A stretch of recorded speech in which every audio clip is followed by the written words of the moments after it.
Hey, welcome to the podcast. We have Jacqueline here for you guys, and I just want Jacqueline to describe a little bit about herself and what she does, because I think it's really cool. Cool. Well, first, I just want to say thank you for having me on your podcast.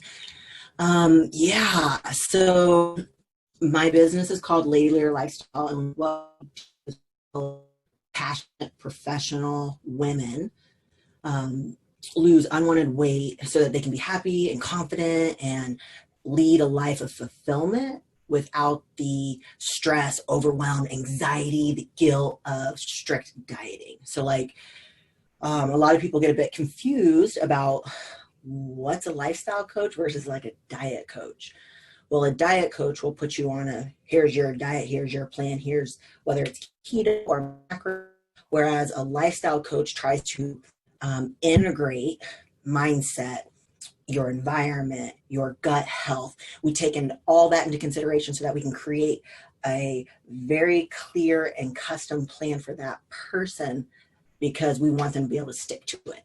We need to enjoy, and everybody's at a different place when it comes to their nutrition, their training, their mindset. And so I've been doing that. Like the official date of when you get an LLC, because that's like when you're official, was October 31st, 2016. I've been coaching a lot longer than that, but when I actually made that like leap of faith of I'm going to actually have my own business was in 2016. So it's rocking and rolling. And long term, if I had to be honest, because like you have to think of that big scary goal, my heart and my passion is with moms and like kids, and I would love to have some sort of academy that teaches leadership, it teaches nutrition, it teaches lifestyle, but from our youth perspective and bringing them up, because I just feel like there's a lot of things a lifestyle coach could provide in education that our school systems don't. And I think this is what's going to lead to the happiest, the most fulfilled, and the leaders in our future. So that would be like my big scary goal of having like this kind of academy for young youth and women. I haven't really talked about that one very much. Like I get chills when I think about it, but yeah. Awesome. So tell me a little bit how you got started in the fitness and kind of what your journey has been kind of before starting your business, and kind of what made you want to help people and overcome those challenges. That's a great question. So like every person in fitness, I swear everybody starts with the same, I've always been a fitness person. But it's true. I've always been into being active. And where it really started was back in my freshman year in high school. My parents were getting a divorce, and they kind of put me in the middle of it. And so I started using exercise as my coping skill. And I didn't really associate it with like having an eating disorder, because that's what it ended up turning into. And so I battled that for a really long time. And then I met my ex-fiance who was in bodybuilding, and I watched him go through the process. I admired it while I was still kind of dealing with my eating disorder behaviors, which was like 2010 was when I first started competing.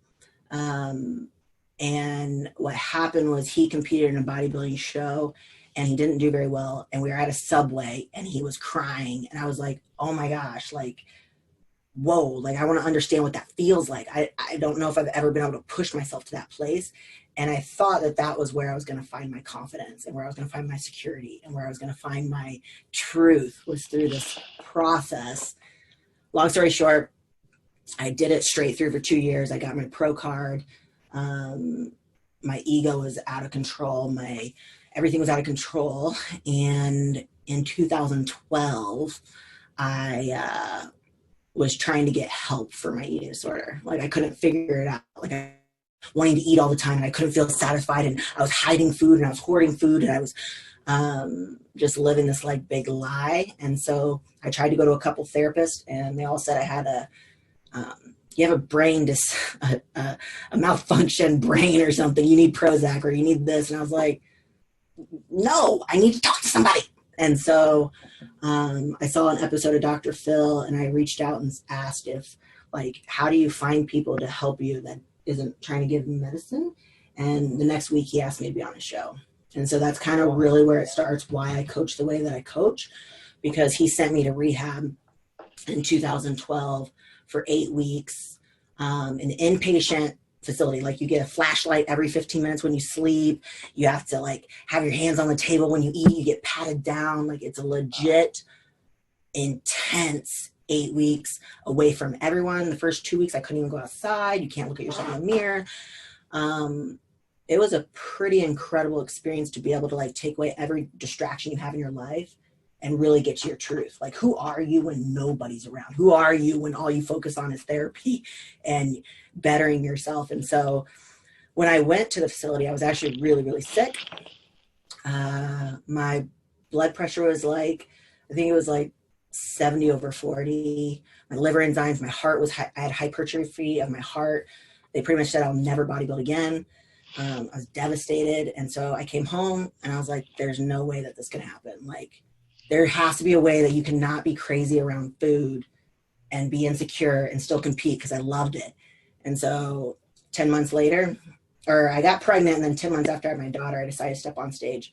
And now I coach people in a way that we start with mindset first. You get the mind right, the body tends to follow suit. And so I have a heavy emphasis because of that background. I know that was a long story, but that's really kind of the transition of what got me to where I am today and why I coach differently. Yeah, that's awesome. That's something that I've made the mistake of in the past as a new trainer. I'm just like, okay, well, I'm going to focus on this aspect that I have control over, and that's only going to do so much for my clients. It's really dig deeper with those types of things that are like touchy to talk about. And most of my clients have in their past. So tell me a little bit about your kind of methodology. What made you come to the conclusion that this is so much deeper than just a physical kind of ailment?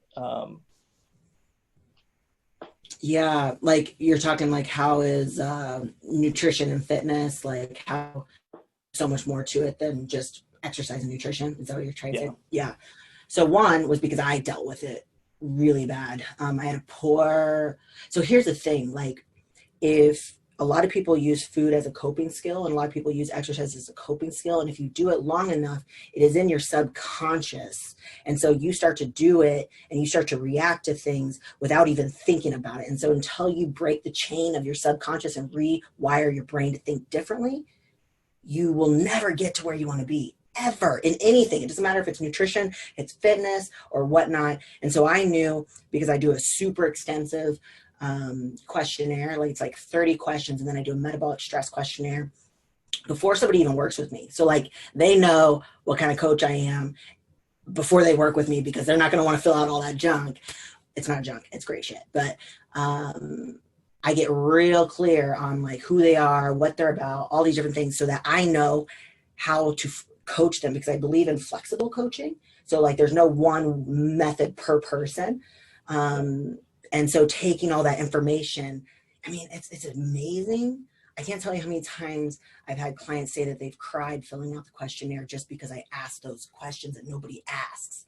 Like, I mean, I'm getting chills. Like, it's amazing to be a part of. And the only way I've been able to coach the way that I do now is because I constantly am trying to learn everything I can about the mind, about, emotion, about relationship, about connection and vulnerability and shame. And so if I really had to ask or tell somebody, I feel like I'm like a nutrition therapist, but I actually create plans based off of what we do. And I'm sure training, you feel the same way sometimes. Like, these people are coming to you for training, but they end up reaching out to you for a lot of help in other areas of their life, right? Yeah, it's been crazy the amount of people that I feel like I'm a therapist to. Some of my clients, they just come in and walk on the treadmill and just talk about their day.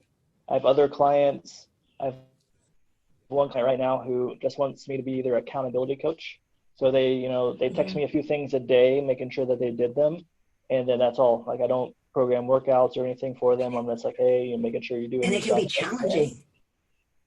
Yeah. Right. And that can be challenging as a coach because you feel like you're not giving enough or you're not doing enough. There's a lot of like growth as you as a trainer when you start to like really listen to what these people need and give it to them, because I think all trainers and coaches want the best for their client.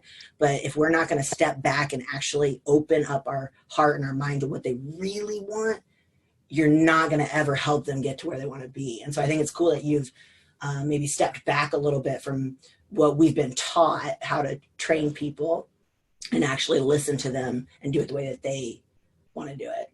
So that's cool. Yeah. So going along with that, tell me about the experience with rehab. Is that just food based, or is that, Woo! what was your biggest takeaway from that experience? Um, if I had to be honest, I feel like Dr. Phil sending me to treatment was probably the best thing that's ever happened to me my entire life, besides having my daughter. Like, and I love my husband and all that kind of stuff, but like, I would never be the person I am today. I would never be her mom. I would never be the kind of mom I am, the kind of wife I am, the kind of coach I am, if I didn't fully surrender. Like when I went to treatment, I fully surrendered. Like I let go everything of what I thought I knew so that I could be open to learning something like the right way. Because obviously what I was doing and how I was feeling and functioning wasn't working. Because I felt like my eating disorder was who I was. Like every minute of the day, every second of the day, like even when I slept and woke up, I would have this like eating disorder thoughts or patterns. I truly didn't know how somebody was going to break that because I thought it was me. And so like my biggest takeaway from treatment is that it was the greatest gift to teach me my truth, or at least teach me how to find my truth. And a lot of that had to deal with taking down those layers, because a lot of this came from my childhood. My parents were 13, 16, 18 when they had us, and I think they did the best with what they know. But even at 25 with my daughter, I feel like, how do I even be the best parent, right? And so I don't even know. There's just so many amazing things to say about treatment. It was the scariest thing I've ever done. I bawled my eyes out when I got there. I remember they made me try to eat Skittles before bed, and I lost it. I mean, I lost it. Like, it's so crazy to me thinking back how I thought then, like, why would you make me eat Skittles at night? That doesn't even make any sense. Like my sugar, blah, blah, blah. Like I was the crazy person. Like, and I didn't even know I was the crazy person. Like, because I thought I was right because it was the best way or whatever have you. Meanwhile, I was back home bending my face out when nobody was around, but they were wanting me to eat Skittles before bed in front of everybody. And I was like, having a meltdown, like I couldn't do it. And I had to wait until everybody was gone and I ate the damn Skittles before I went to bed. Treatment taught me intuitive eating. And now I took that and I teach educated intuitive eating, where we track data so that you learn your body based off data so that you can be intuitive with what your body needs. I don't know, I could go on and on about treatment, but it was the No. best blessing ever. Yeah, it sounds like a very transformative experience. Do you find being a coach, a trainer, a competitor, that sometimes we embody those things and do what we think they would do instead of actually being our true self?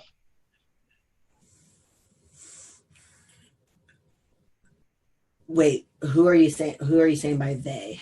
Like doing what they Um, do instead of hurt yourself? so, seen as a coach, would you try to be what people think a coach is instead A of coach being your should true be. self? Oh, okay. That's a great question. I think early in my career of coaching, I would have said yes. Um, but then I started learning what brand was.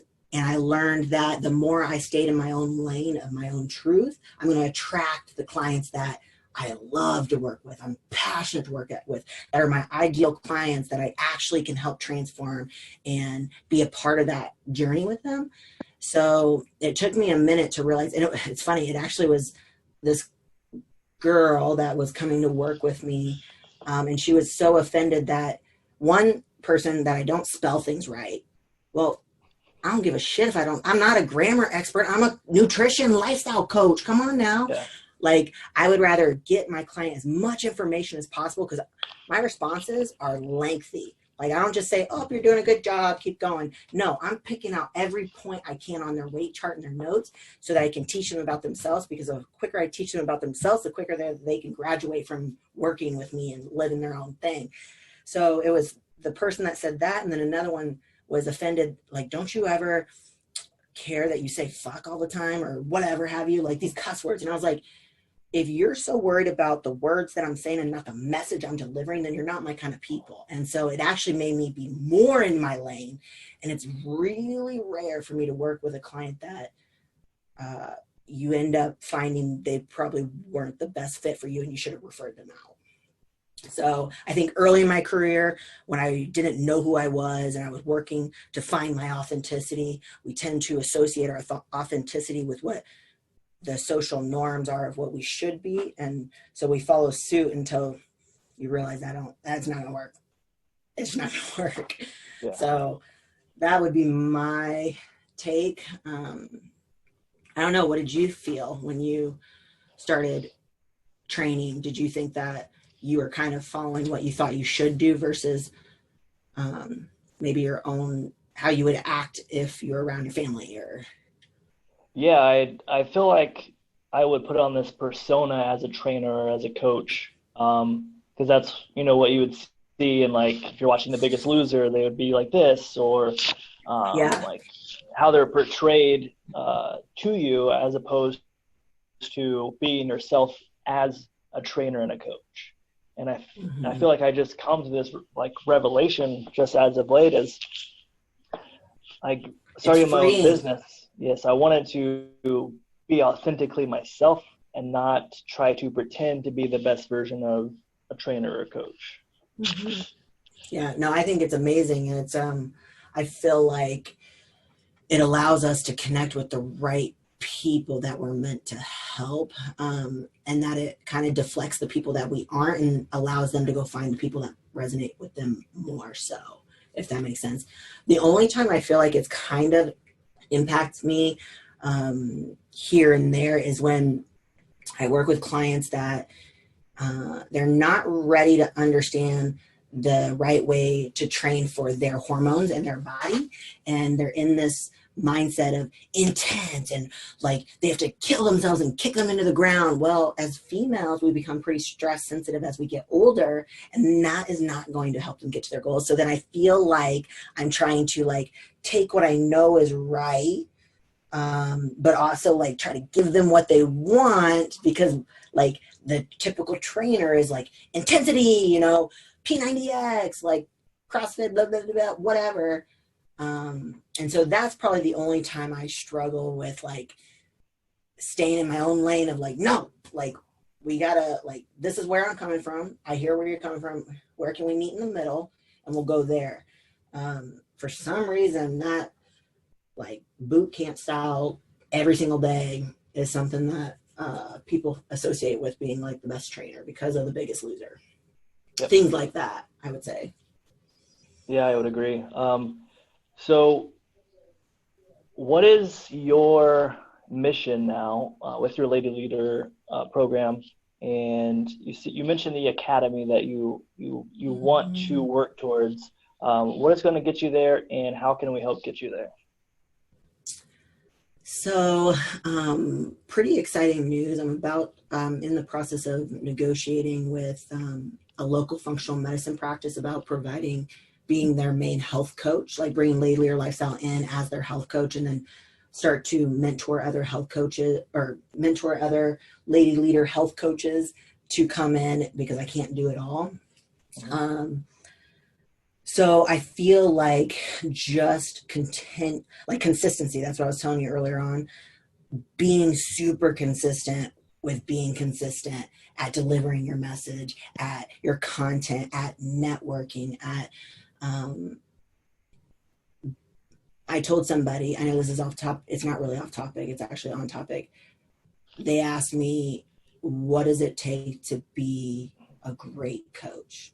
Like, what is it that makes you a great coach? Because they thought of me as a great coach. And I was like, man, it really only comes down to two things. Two things. Treat people the way you want to be treated and be a good fucking person. Be a great person, because if you're a great person and you want to be treated, or if you want to be treated, shit, I'm saying it wrong. People to treat you the way that you treat them, then you're going to go find the answers. You're going to go give that extra mile. You're going to get them a plan that's really good. You're going to ask them how they're doing, because that's how you would want to be taken care of, you know? So it really just comes down to those two things. If somebody doesn't feel like those things they're really good at, get really good at that, because it'll make you care enough to actually be a really good coach. And so I know that was kind of a side topic, but I think it's kind of important, because I think people get a bit complex with what it means to be a good coach, or trainer, or what have you. But when it comes to building Lady Lear lifestyle, I think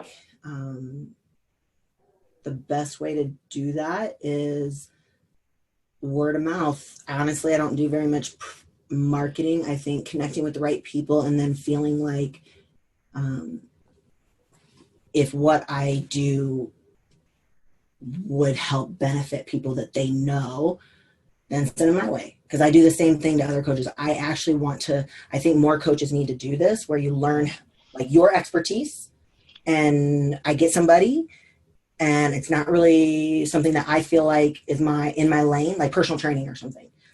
I send them out all the time. I got 8 personal training clients like last month. If I could learn and people want to come to me and teach me about their personal training, their expertise, then I would love to refer out, because I think so the word of mouth, and then building up the people around you in a way that like I just said, this isn't going to work for me, let me give that person. I feel like the trainers around you start to respect you, and they feel like a good client for them. And I think that's kind of how we grow. But I don't know. That's a really good question. But I don't know. I feel so I did this thing called Coffee and Convos last year. I would just invite people to have coffee with me, and we'd have some really great conversations. But through this, I kind of built up, kind of pushing what my dream and my goal is, and eventually it became a reality. And I think that's something that you could do, is just sharing your mission and what you want to accomplish to as many people as possible. And that makes that dream into a reality, because it makes it something that people can conceptualize and realize, and you can kind of, they can help keep you accountable and kind of like, hey, how are you doing on this, and kind of go from there. But Jacqueline, thank you so much for being a guest, and where can people find you? My website is JacquelineSobotka.com. Same thing with Facebook, Jacqueline Sobotka. Same thing with Instagram, Jacqueline Sobotka. I try to keep it pretty simple. Those would probably be the best ways to find me. They can always email me as well, JacquelineSobotka.com. But I really agree with you on that, as far as like putting your message out into the world, and getting really clear on that. And that's how you can kind of attract. I'm big on manifesting. I don't know if you are, but I think that you're absolutely right. The more people you share your story with. What is your vision then? Just because you said that you do that. So at the time, I was trying to make a network of trainers, of dietitians, of things like that. And I had a few meetings with it, and it's, it just wasn't the right time yet. But I think building my podcast, building my brand, reaching out to people like you, this will help be that network where people can know where to go to for diet, for, kind of behavior. I'm going to have addiction therapist on. Like, I'm trying to get interesting people on that I think their message could help some of my listeners or my followers.